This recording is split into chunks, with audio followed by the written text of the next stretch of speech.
एक ऐसा final match जिसमें सचिन को गेंदबाजी के दौरान गहरी चोट लगी।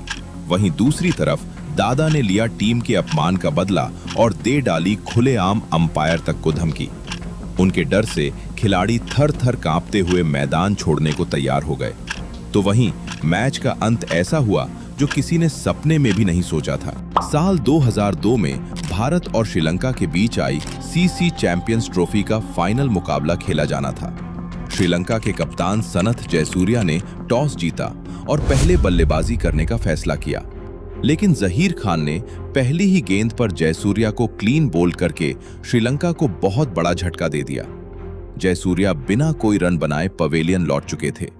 इसके बाद अटापट्टू और कुमार संगकारा ने श्रीलंका की पारी को संभालने की कोशिश की।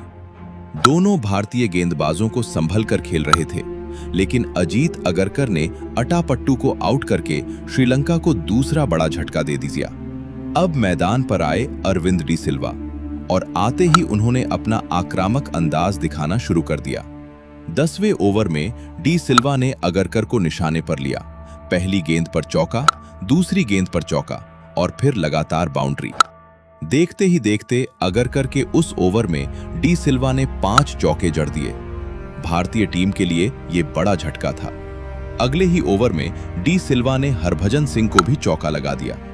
ऐसा लग रहा था कि श्रीलंका अब तेजी से बड़े स्कोर की तरफ बढ़ रहा है, लेकिन तभी अनिल कुंबले की गेंद पर बड़ा शॉट खेलने की कोशिश में डी सिल्वा अपना विकेट गंवा बैठे। वो 27 रन की तेज पारी खेलकर पवेलियन लौट गए। इसके बाद महिला जयवर्धने मैदान पर आए, लेकिन श्रीलंका को एक और बड़ा झटका तब लगा जब संगकारा और जयवर्धने के बीच गलतफहमी हुई और संगकारा रन आउट हो गए।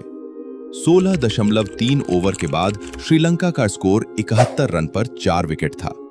श्रीलंका मुश्किल में था, लेकिन अब महिला जयवर्धने और रसल अर्नोल्ड ने पारी को संभालने की जिम्मेदारी अपने कंधों पर ले ली। दोनों ने भारतीय गेंदबाजों को संभल कर खेला और धीरे धीरे श्रीलंका को संकट से बाहर निकालना शुरू किया। 30 ओवर पूरे होने तक श्रीलंका का स्कोर सिर्फ 112 रन था, लेकिन इसके बाद जयवर्धने ने रन बनाने की रफ्तार बढ़ानी शुरू कर दी। दोनों के बीच शानदार साझेदारी हुई और महिला जयवर्धने ने अपना अर्धशतक पूरा कर लिया। श्रीलंका अब धीरे धीरे मजबूत स्थिति में पहुंच रहा था, लेकिन तभी मैच में एक ऐसा विवाद हुआ जिसे आज भी क्रिकेट फैंस याद करते हैं। रसल अर्नोल्ड के पिच पर दौड़ने को लेकर राहुल द्रविड़ ने उन्हें रोकने की कोशिश की। इसके बाद दोनों के बीच बहस हो गई। मामला बढ़ता गया और सौरव गांगुली भी वहां पहुंच गए। दादा उस समय अपने गुस्से के लिए जाने जाते थे और उस दिन भी उनका गुस्सा साफ दिखाई दे रहा था। कहा जाता है कि गांगुली ने रसल अर्नोल्ड को मैदान के बाहर मिलने तक की बात कह दी। मामला इतना बढ़ गया कि अंपायर को बीच में आना पड़ा। गांगुली ने अंपायर को भी जमकर खरी खोटी सुनाई और मामला शांत कराने के लिए कहा गया।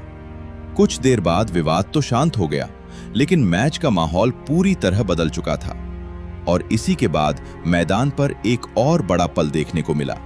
गेंदबाजी के लिए आए सचिन तेंदुलकर।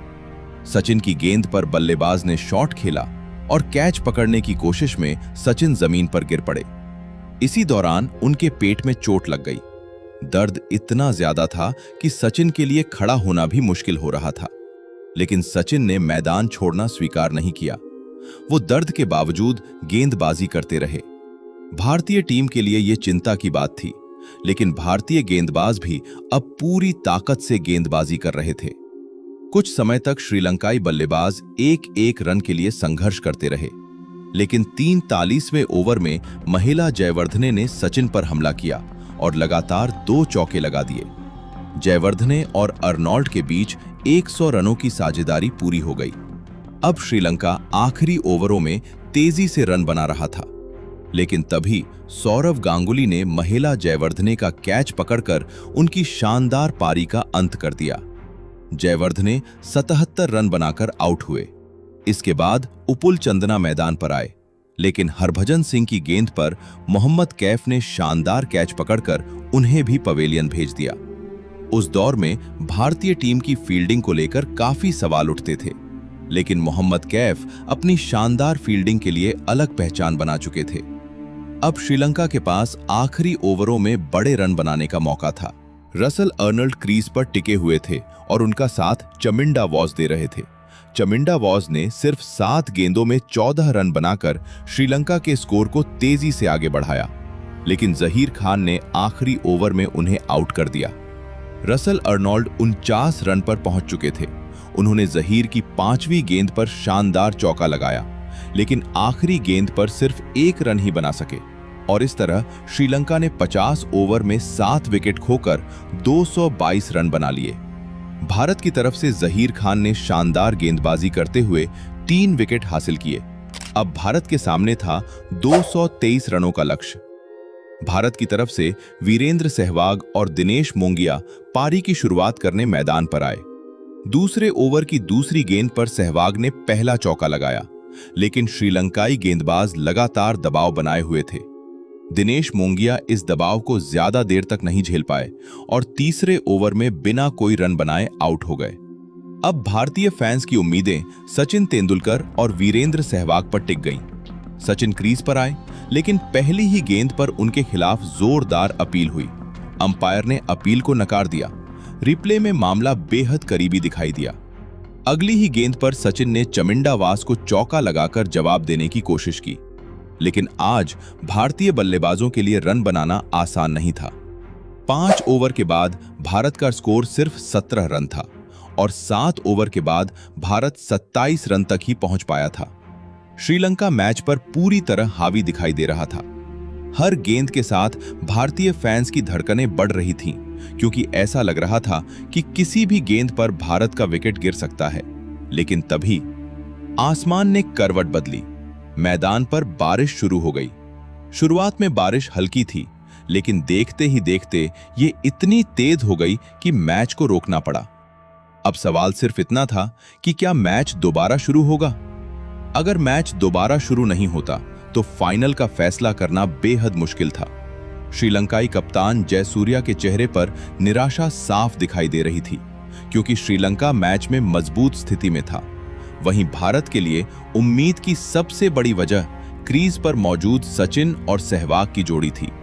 दोनों इससे पहले कई बार भारत को मुश्किल परिस्थितियों से बाहर निकाल चुके थे, लेकिन आज मामला अलग था।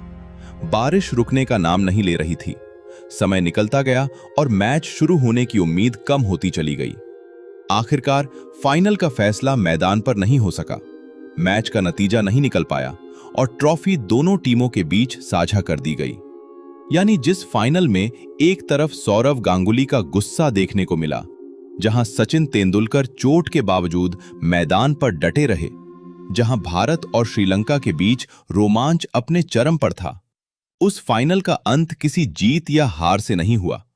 आपके हिसाब से सौरव गांगुली की उस कप्तानी को 10 में से कितने नंबर मिलने चाहिए? कमेंट करके जरूर बताना।